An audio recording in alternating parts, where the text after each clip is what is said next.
प्रिय विद्यार्थियों, मैं दिग्विजय आज के प्राणिशास्त्र व्याख्यान में अपना चल रहा टॉपिक एम्ब्रियोनिक इंडक्शन के बारे में ही आगे के बारे में चर्चा करेंगे।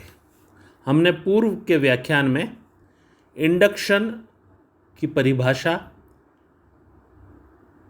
और स्पीमैन और मैनगोल्ड के एक्सपेरिमेंट के बारे में प्रारंभिक चर्चा की थी।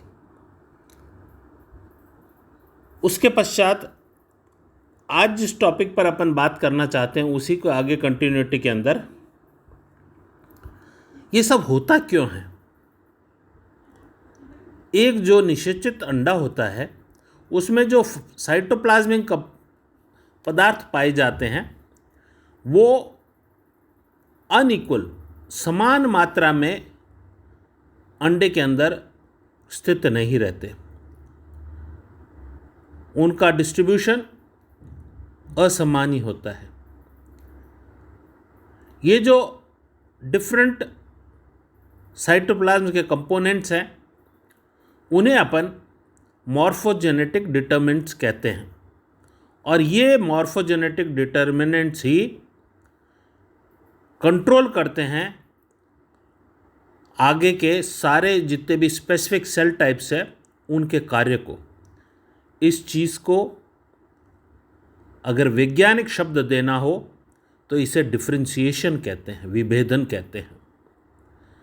तो एक जो जाइगोट होता है उसके अंदर कंप्लीट इंफॉर्मेशन होती है कि वो किस प्रकार से एक वयस्क के अंदर परिवर्धन करेगा। ये बहुत जटिल प्रक्रिया होती है, इसको समझना इतना आसान नहीं होता। इसको समझने के लिए स्पीमैन ने ये जो प्रयोग किए वो इस डिफरेंशिएशन प्रक्रिया को ही समझने की ओर कदम थे। उनके अनुसार जब मेंढक के भ्रूण का एक्टोडर्म अलग करके उसको एक सेपरेट पेट्री डिश के अंदर कल्चर किया जाता है और परिवर्धन उसको बढ़ने दिया जाता है, ग्रो करते हैं, तो हम पाते हैं कि वो एक्टोडर्म की कोशिकाएं निश्चित रूप से उस कल्चर मीडियम में बढ़ती हैं, लेकिन बढ़ने के साथ में जो एक सामान्य भ्रूण में कार्य करती है वैसा नहीं करती। सामान्य भ्रूण के अंदर यही एक्टोडर्म की कोशिकाएं नर्वस सिस्टम का निर्माण करती है, लेकिन यहाँ इस पेट्री डिश के अंदर इनमें परिवर्तन तो हो रहा है लेकिन जो उसका मुख्य कार्य है नर्वस सिस्टम बनाने का वो देखने को नहीं मिलता। इसी प्रकार से जब हम इस एक्टोडर्म को एक फ्लैप के रूप में उठाकर उसके नीचे स्थित मीजोडर्म है उसको हटाते हैं और एक्टोडर्म को पुनः वापस लगा देते हैं, फिर होने वाले परिवर्तन को देखते हैं, फिर भी पाते हैं कि इसके अंदर नर्वस सिस्टम का निर्माण नहीं हो रहा। अर्थात यह दर्शाता है कि मीजोडर्म कुछ ऐसी चीज़ करता है, ऐसे संदेश भेजता है एक्टोडर्म को जिसके कारण से ये एक्टोडर्म सेल्स ये नर्वस सिस्टम में कन्वर्ट होते हैं। अर्थात नर्वस सिस्टम के निर्माण के लिए एक्टोडर्म के साथ साथ मीजोडर्म की भी आवश्यकता होती है। ये इसी एक्सपेरिमेंट के अंदर दिखाया गया है। ये दोनों चीज़ें जो मैंने अभी बोली है वो आपके सामने इस प्रकार से ये मैंने पेन से लिखकर भी आपके सामने रखा है कि स्पीमैन ने ये दो प्रकार से किस प्रकार से ये एक्सपेरिमेंट किए थे। उसके बाद में ये दिखाया गया एक सामान्य तौर पर किस प्रकार से न्यूरल प्लेट बनती है, न्यूरल फोल्ड ग्रूव बनता है, न्यूरल फोल्ड बनता है और बाद में अंत में न्यूरल ट्यूब बनती है। एक सामान्य एम्ब्रियोलॉजिक में ये दोनों पेट्री डिश के अंदर इसको अलग किया अपन ने एक्टोडर्म के टुकड़े को और फिर इसको अपन ने आगे ग्रो किया है तो पाते हैं कि एक्टोडर्म की कोशिकाओं की संख्या तो बढ़ रही है, लेकिन जो उसका मूल कार्य है नर्वस सिस्टम का निर्माण करना, उस प्रकार का इसमें नर्वस सिस्टम का निर्माण नहीं हो रहा। अब आता है कि एम्ब्रियोनिक, ये इसमें परिभाषा ही दी है, और परिभाषाएं देने के बाद में जैसा मैंने पिछले व्याख्यान में आपको बताया था, जिसको अंग्रेजी के अंदर ये कह रहे हैं, the capacity of some cells to evoke a specific development response in other is a wide spread phenomena in development. और इसी को इन्होंने एम्ब्रियोनिक इंडक्शन कहा है कि किस प्रकार से कई कोशिकाएं भ्रूण की वो प्रेरक का काम करती है, और उस प्रेरक के द्वारा ही आगे परिवर्धन विभिन्न प्रकार के सेल्स का होता है। ये चित्र जो सामने दिए गए हैं, ये दोनों स्पीमैन और मैनगोल्ड के 1923 का जो उन्होंने एक्सपेरिमेंट किया था उसके बारे में लिखा हुआ है, और ये दोनों उन साइंटिस्ट के चित्र हैं। मैंने इनके पिछले व्याख्यान में इनको अर्जित नोबेल पुरस्कार के बारे में भी जिक्र किया था। विद्यार्थियों, ध्यान रहे इनको कौन सा पुरस्कार और कब मिला है उसका विशेष रूप से आप ध्यान रखना, क्योंकि ये परीक्षा की दृष्टि से इम्पॉर्टेंट है। अब ये इसके अंदर किस प्रकार से अलग अलग तरह से ये परिवर्धन होता है उसके बारे में कह रहे हैं कि it invaginates and develop into notochord and somites.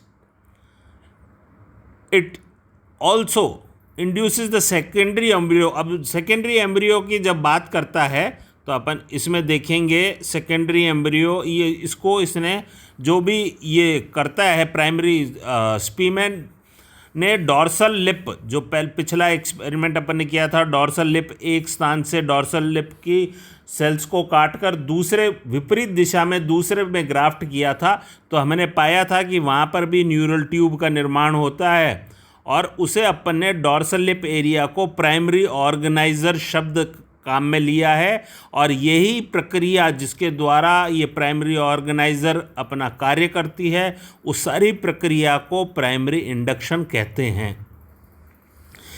Embryonic induction कितने प्रकार का होता है? एम्ब्रियोनिक इंडक्शन के प्रकार पढ़ने से पहले जो चीज़ आपके सामने नहीं आई है वो मैं थोड़ा सा आपको बोल कर ही बताऊंगा कि प्राइमरी एम्ब्रियोनिक इंडक्शन को जानने से पहले जो भ्रूणीय परिवर्धन में इंड्यूसर्स होते हैं ना, उनकी भूमिका को समझने के लिए स्पीमैन ने ये ट्रांसप्लांटेशन किया। एक भ्रूणीय अंश को किस भ्रूण पर रोपित करते हैं, इस आधार पर ट्रांसप्लांटेशन कई प्रकार के होते हैं। पहला है ऑटोप्लास्टिक, स्वरोपित प्रत्यारोपण। किसी भ्रूणीय अंश को उसी भ्रूण में प्रत्यारोपित करना स्वरोपित प्रत्यारोपण कहलाता है। दूसरा है होमोप्लास्टिक, समरोपित प्रत्यारोपण। जब एक भ्रूणीय अंश को उसी जाति के अन्य भ्रूण में प्रत्यारोपित किया जाता है तो उसे समरोपित प्रत्यारोपण कहते हैं। तीसरा है विषमरोपित हेटेरोप्लास्टिक। जब भ्रूणीय अंश का प्रत्यारोपण एक वंश की दो जातियों के मध्य किया जाता है उसको अपन हेटेरोप्लास्टिक कहते हैं। और चौथा प्रकार का होता है जीनोप्लास्टिक। जीनोप्लास्टिक का मतलब होता है परारोपित प्रत्यारोपण।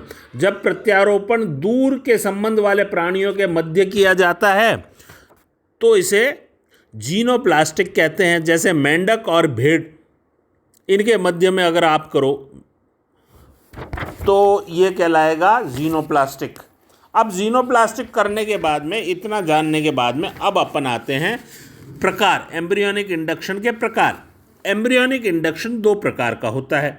पहला है एंडोजिनस और दूसरा है एक्सोजिनस। इस डायग्राम के माध्यम से भी समझाने की कोशिश की है एंडोजिनस क्या होता है, लेकिन एंडोजिनस को समझने के लिए जब कोशिकाएं स्वयं द्वारा उत्पन्न प्रेरकों के प्रभाव से विभेदन करने लगती है तो इसे अंतर्जातीय प्रेरण कहते हैं, एंडोजिनस इंडक्शन कहते हैं।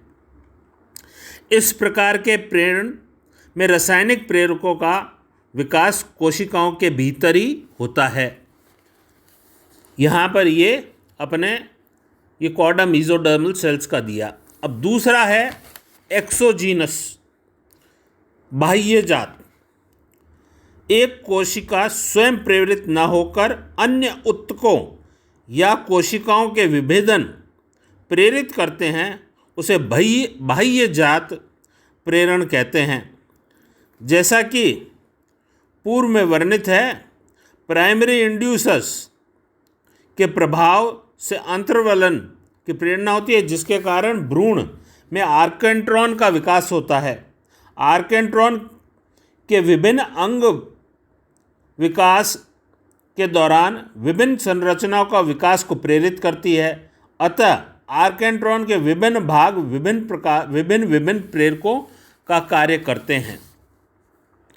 यही एक्सोजिनस का आपको उदाहरण दिया गया है। कॉर्डा मेसोडर्मल सेल्स के द्वारा न्यूरल प्लेट का किस प्रकार से फॉर्मेशन होता है। ये एक्सोजिनस दो प्रकार के हैं, होम्योटिक के बारे में बताया है, और दूसरा हेट्रोटॉपिक। जब ये प्रेरक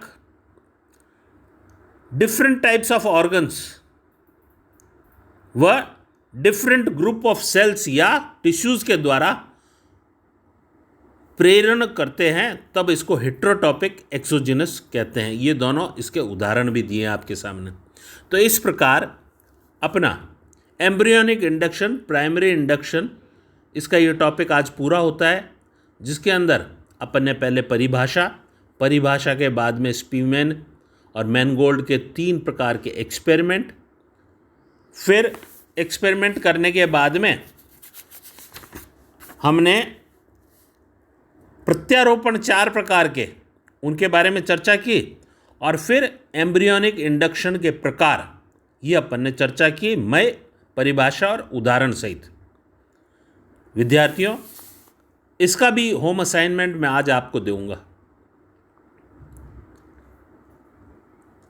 कृपया कर असाइनमेंट मुझे पुनः वापस कंप्लीट कर भेजा करें व्हाट्सएप पर, ताकि मैं जान सकूं जो मैंने कुछ पढ़ाया है वो आपने ध्यान से सुना है और समझा है।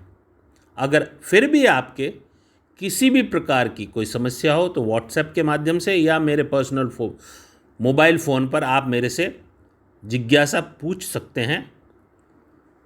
जब मन करे तब आप मेरे को फ़ोन कर सकते हैं। 24 घंटे मैं आपके लिए उपलब्ध हूँ। आप जब चाहें तब फ़ोन कर इनका उत्तर मेरे से ले सकते हैं। और अगर आप असाइनमेंट करते रहेंगे तो मेरे को भी मेरे द्वारा जो आपको बताया जा रहा है उसके बारे में आप लोगों की समझ और जानकारी मिलती रहेगी। बहुत बहुत धन्यवाद।